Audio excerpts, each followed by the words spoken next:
22 मई 2020 जुम्मे का दिन दोपहर का वक्त PIA की परवाज PK 8303 ने लाहौर के इलामा इकबाल इंटरनेशनल एयरपोर्ट से दिन 1:10 पर कराची के जिना इंटरनेशनल एयरपोर्ट के लिए उड़ान भरी थी। दोपहर 2:37 पर तैयारे की कराची एयरपोर्ट पर लैंडिंग भी हुई, मगर नाहमवार लैंडिंग के बाद जहाज के कप्तान ने तैयारे को दोबारा ग्राउंड की गर्ज से टेक ऑफ किया, मगर रनवे से सिर्फ 1 किलोमीटर के फासले पर एयरपोर्ट के करीब बनी रिहायशी आबादी जिना गार्डन पर गिरकर तबाह हो गया।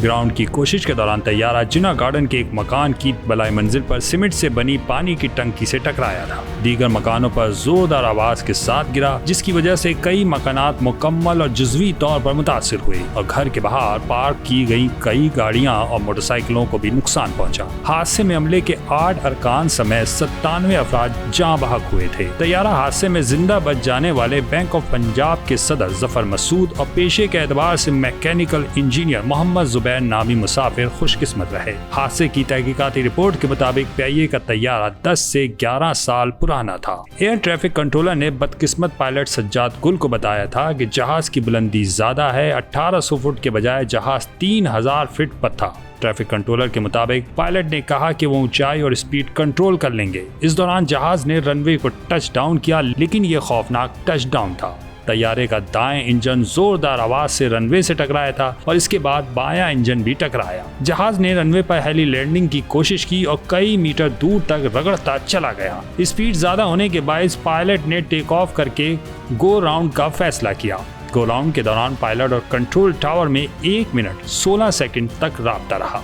पायलट ने टावर को लैंडिंग गियर जाम होने और इंजनों की खराबी की इत्तला दी और 2 मरतबा मे डे की कॉल दी। गो राउंड के दौरान रनवे से 1 किलोमीटर के फासले पर जहाज का पिछला हिस्सा ग्लाइड करते हुए जिना गार्डन मॉडल कॉलोनी में एक मकान की टंकी से टकराया और जोरदार आवाज से मकानों पर ये जहाज गिर गया। मुल्की सतह पर तैयार हादसे की तहकीकात हुकूमत की जानिब से कायम Pakistani team aircraft accident investigation board ने एयर कमोडोर उस्मान गनी की सरबराही में शुरू की। हादसे के 3 रोज बाद एयरबस की 11 रुकनी टीम कराची पहुंची, जिन्होंने बदकिस्मत तैयारे के इंजनों, लैंडिंग गियर, विंग्स और आयोनिक सिस्टम का मुआयना किया। जाए हादसे से मिलने वाले ब्लैक बॉक्स और वॉइस रिकॉर्डर को डिकोड करने के लिए फ्रांस ले जाया गया। हादसे के 1 माह बाद हुकूमत की जानिब से कौमी असम्बली में अबूरी रिपोर्ट पेश की गई, जिसमें साबिक वफाकी वजीर हवाबाजी गुलाम सरवर खान का कहना था कि पायलट ने एयर ट्रैफिक कंट्रोलर की हिदायत को नजरअंदाज किया, जबकि दोनों पायलट के जहनों पर कोरोना सवार था।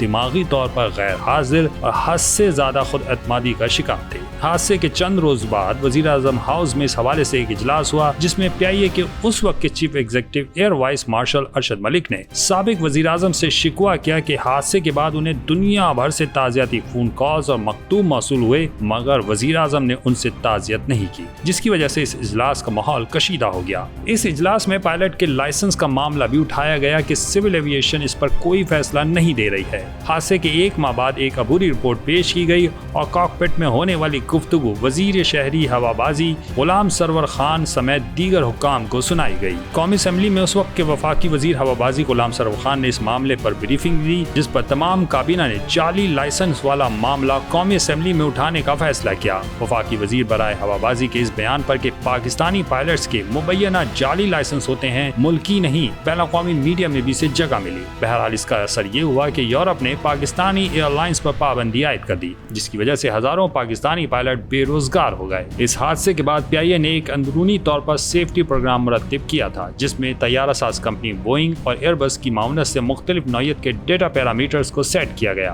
ताकि ये देखा जा सके कि तैयारे, पायलट और वो मकाम या एयरपोर्ट जहाँ तैयारे लैंडिंग और टेक ऑफ कर रहे हैं, वहाँ पर क्या इन पैरामीटर्स के अंदर रहकर काम हो रहा है या नहीं, या फिर कहीं मेयारी कारकर्दगी के बरखिलाफ काम हो रहा है। मगर इस सिस्टम के होते हुए फ्लाइट सेफ्टी डिपार्टमेंट ने इसको बंद कर दिया था। इस हादसे के बाद इंतजामिया को होश आया और मौजूदा फ्लाइट सेफ्टी निजाम को दोबारा एक्टिव किया गया। PIA के तर्जुमान का कहना था कि इस हादसे के बाद PIA ने सेफ्टी मैनेजमेंट सिस्टम बनाया है, जिसमें बोइंग और एयरबस की मामलत हासिल थी। अगर कोई एक पायलट या किसी एयरपोर्ट पर वाकयात हो रहे हों तो ये सिस्टम इनकी निशानदही करता है। इसके अलावा फ्लाइट डेटा मॉनिटरिंग का निजाम भी फाल कर दिया गया, जो खतरे की पेशगी जांच कर देता है। बहरहाल इस साने के मुतासरीन के लिए 22 मई हमेशा उनके उस दुख और रंज की याद दिलाता है जब उनके अपने उनसे जुदा हुए।